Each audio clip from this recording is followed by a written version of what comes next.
Үшінші есеп. Құрылымы күрделі теңдеулерді алдымен қосымша есептеулерді орындап, ықшамдап аламыз. 25-ті 5-ке бөлгенде 5 бөліндінің мәні. Ықшамдап алған теңдеуімізді жазамыз. 5 көбейту x-тен 450. x тең 450-ді 5-ке бөлеміз. Мұнда көбейту тұрса, демек керісінше бөлеміз. 450-ді 5-ке бөлгенде 90. Енді теңдеуді тексереміз. 25-ті 5-ке бөлеміз. 5 үстіне жазып қойған қарындашпен. X-тің мәні 90 болды. Енді 90-ды 5-ке көбейтсек 450. Олай болса 450 мен 450 екеуі де тең. 3-тің б-сында да ықшамдап аламыз. Ықшамдау, яғни күрделі құрылымды теңдеуді оңайластырып аламыз. 50-ді 2-ке көбейтеміз. Көбейтінді мәні 100-ге тең.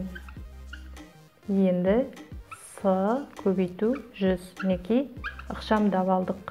500. Енді әріптің мәнін табамыз. С тең. Мұнда көбейту және сан тұр. Олай болса, біз 500-ді 100-ге бөлеміз. 5-ке тең. Енді теңдеу тексереміз. С-ның мәні бізде 5, яғни әріптің мәні 5. Көбейтеміз. Жақшаң ішінде 50 көбейту 2. Мәні 100. 5-ті 100-ге көбейтсек, қайтадан 500 шығады. Олай болса, 500 бен 500 тең. Теңдеуіміз дұрыс болды. 23-ші беттегі 4-ші есептің асы есептеп шығарамыз. Содан соң санын сандықтан тауып аламыз.